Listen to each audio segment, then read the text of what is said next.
आज हम नॉर्मेलिटी पढ़ेंगे।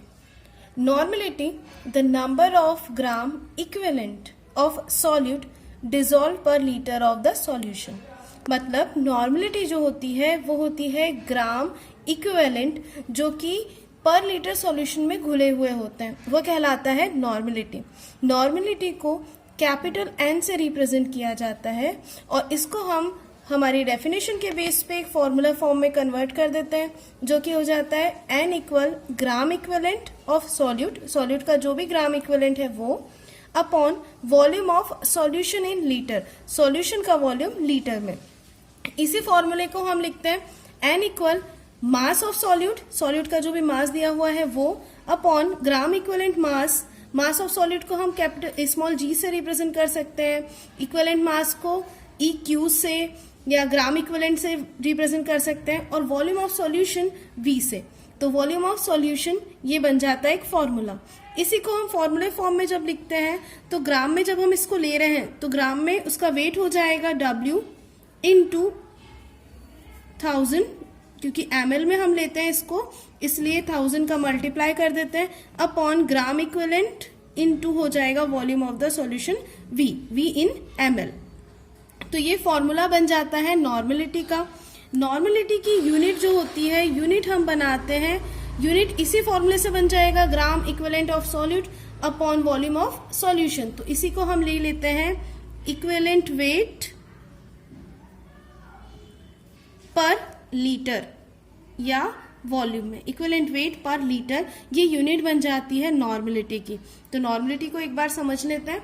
नॉर्मेलिटी होता है number of gram equivalent of solute dissolve in per litre of solution. Gram equivalent हर लीटर में जो भी पर लीटर में घुला हुआ सॉल्यूट का अमाउंट है उसको नॉर्मेलिटी कहा जाता है। ये हमने उसके फॉर्मूले के फॉर्म में बना दिया।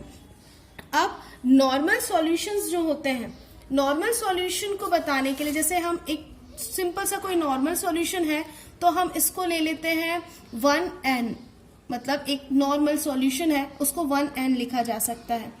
अगर बाई नॉर्मल सॉल्यूशन हम ले रहे हैं कोई, तो बाई नॉर्मल मतलब बाई मतलब हो गया 2, तो यहाँ पे क्या आ जाएगा 2n। बाई नॉर्मल सॉल्यूशन को लिखा जाता है 2n।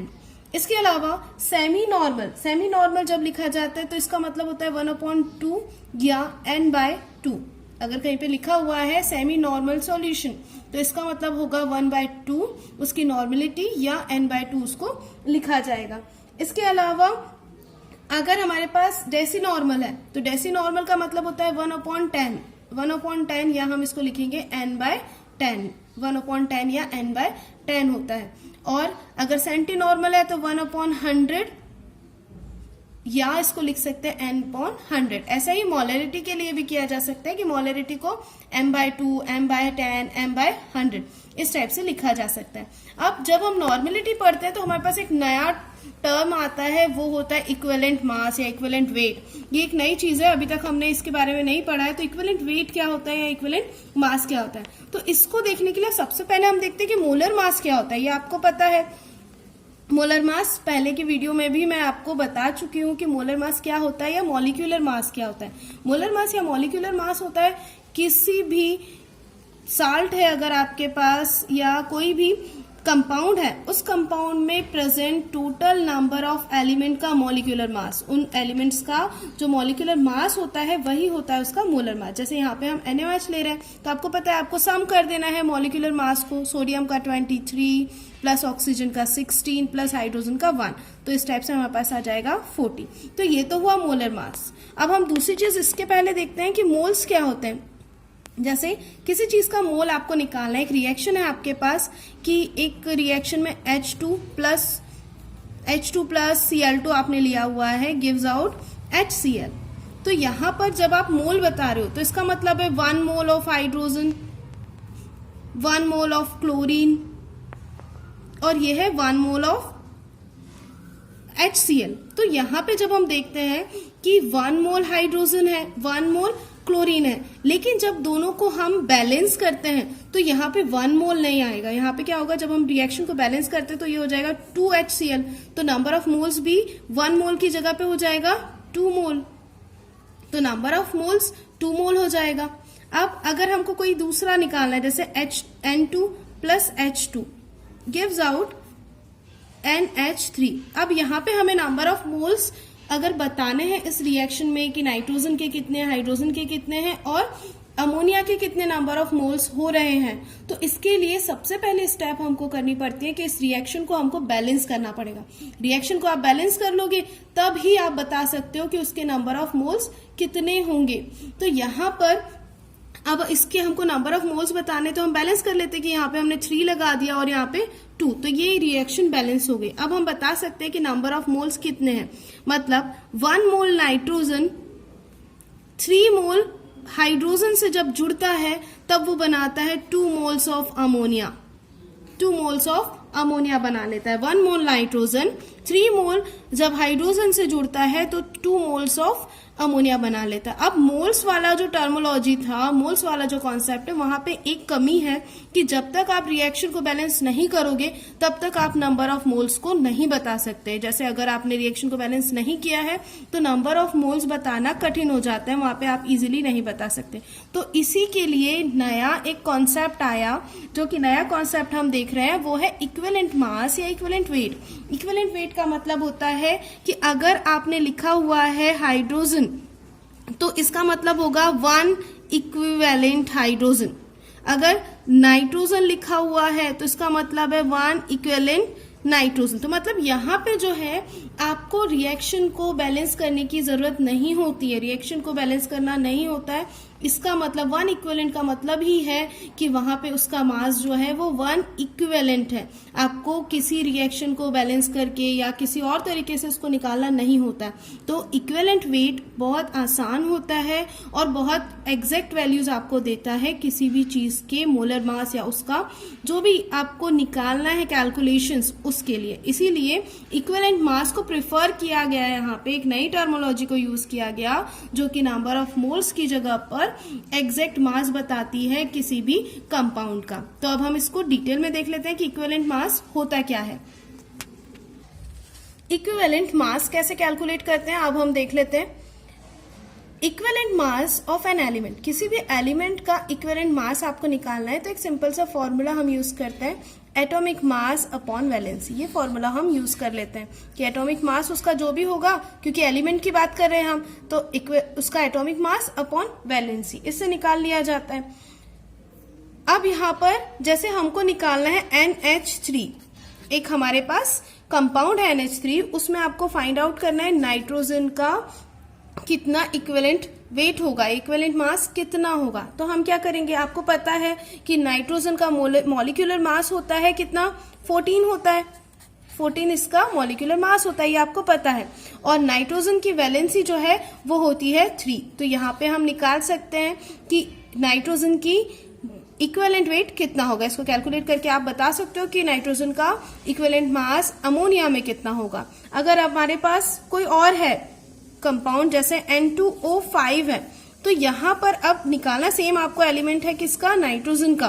तो यहाँ भी आप क्या करोगे, सिर्फ नाइट्रोजन का वेट लिखोगे जो एटॉमिक मास है वो, और अपॉन इसकी वैलेंसी यहाँ पर लेकिन अब 3 नहीं है, वैलेंसी कितनी है नाइट्रोजन की, 5 है, तो यहाँ पे आप 14/5 लिखोगे। तो इस टाइप से किसी भी एलिमेंट का अगर आपको इक्विवेलेंट वेट निकालना है तो आपको करना क्या है, atomic mass upon valency. I hope आपको समझ में आ रहा होगा, एटॉमिक मास अपॉन वैलेंसी। तो अमोनिया में नाइट्रोजन का निकालना था तो उसका एटॉमिक मास अपॉन उसकी वैलेंसी, और अगर ये बदल जाता है अलग अलग कंपाउंड में अलग अलग एलिमेंट का, तो इस टाइप से हमने पहला निकाला equivalent mass of an element. अब हम देखते हैं इक्विवेलेंट मास आयन का हम कैसे निकालते हैं। तो आयन का इक्विवेलेंट मास निकालने के लिए फॉर्मूला मास ऑफ आयन, कोई भी आयन आपके पास है उसका फॉर्मूला मास अपॉन कर देते हैं चार्ज ऑन आयन, आयन के ऊपर जितना भी चार्ज दिया हुआ है वो। तो ये हमारा फॉर्मूला हमने यूज कर लिया है, वही चीज बस हम क्या कर रहे हैं उसकी वैल्यूज चेंज कर दे रहे हैं। आपको बार बार बहुत सारे फॉर्मूला याद नहीं करना है, फॉर्मूला मास मोलर मास ही होता है, और जो भी चार्ज या वैलेंसी जिसको हम बोलते हैं वही चार्ज ऑन द आयन, वही फॉर्मूला है, बस उसको थोड़ा सा मॉडिफाइड किया गया है। तो अब इसको हमें निकालना है, तो हम क्या करते हैं, एक एग्जांपल ले लेते हैं, SO4-2। ये एक हमारे पास आयन है क्योंकि हम आयन का निकाल रहे हैं। तो अब इस आयन में सल्फर का मास आप ले लोगे 32, 4 ऑक्सीजन का मास आप जब निकालोगे तो आपके पास आ जाएगा 90 96 आपके पास आ जाएगा। तो 96 और इसके ऊपर चार्ज कितना दिया हुआ है, आयन का चार्ज है 2, तो 96/2 ये करके आप निकाल लोगे SO4 - 2 मतलब आयन का इक्विवेलेंट मास। किसी आयन का इक्विवेलेंट मास निकालने के लिए आपको कुछ नहीं करना है, सिर्फ उसका मोलर मास या फॉर्मूला मास लिख देना है और उसके ऊपर जितना भी चार्ज है वो आप लिख दोगे। ऐसे ही पॉजिटिव चार्ज के लिए जितना भी पॉजिटिव चार्ज है उसको लिख दिया जाएगा। अब इसके बाद third, equivalent mass of acid. अब एसिड के लिए इक्विवेलेंट मास आपको निकालना है। कोई एसिड है जैसे H2SO4, HCl, ये सारे एसिड्स है, इसका आपको मॉलिक्यूलर मास के हेल्प से इक्विवेलेंट मास निकालना है। तो उसके लिए यूज किया जाता है, ली जाती है एसिड की बेसिसिटी। एसिड की बेसिसिटी को काउंट करते हैं, जितनी बेसिसिटी होती है एसिड की उसका इक्विवेलेंट मास उसके हिसाब से निकाला जाता है। तो फॉर्मूला हम यूज कर रहे हैं molar mass upon number of replaceable hydrogen atom. जितने भी हाइड्रोजन एटम रिप्लेस होते हैं, क्योंकि एसिड हाइड्रोजन देता है इसलिए वो रिप्लेसेबल हाइड्रोजन एटम का नंबर लिया जाता है। या हम कह देते हैं कि उसकी बेसिसिटी जितनी भी है वही उसका इक्विवेलेंट वेट डिसाइड करेगी।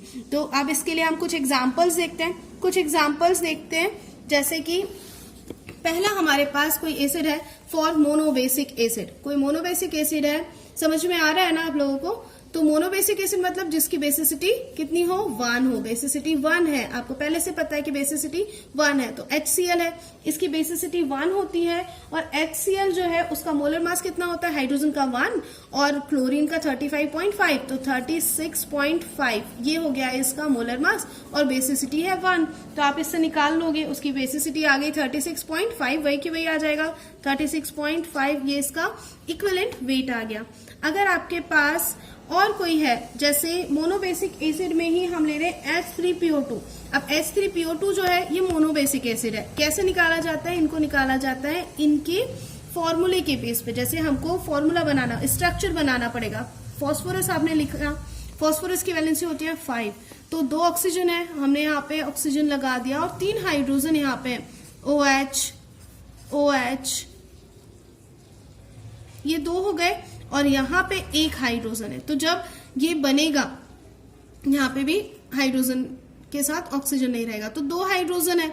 जब ये डोनेट करेगा तब इसका सिर्फ 1 जो हाइड्रोजन होता है वही यहाँ पर रिप्लेसेबल होता है। हमने बोला रिप्लेसेबल हाइड्रोजन जितने होंगे उतने, तो 1 ही हाइड्रोजन रिप्लेसेबल होता है, इसलिए इसकी बेसिसिटी 1 होती है। तो आप बेसिसिटी 1 निकालने के लिए H3PO2 का यहाँ पे लिख दोगे मोलर मास, जो कि होता है 66 अपॉन करेंगे 1, तो इसका इक्विवेलेंट वेट आ जाएगा 66। यहाँ पे फॉर्मूले को देखना होता है ना, फॉर्मूले को आप देखो, उसके हिसाब से बेसिसिटी को कैलकुलेट करोगे। सेकंड है फॉर डायबेसिक एसिड्स के लिए जिसकी बेसिसिटी कितनी होती है 2। डायबेसिक एसिड हमने एक ले लिया H3PO3, ये डायबेसिक एसिड है। इसका भी ऐसे स्ट्रक्चर बना के हम देख लेते हैं। फॉस्फोरस हमने लिखा और 1 ऑक्सीजन जाएगा डबल बॉन्ड के साथ, यहाँ पे आपने लिखा OH, फिर उसके बाद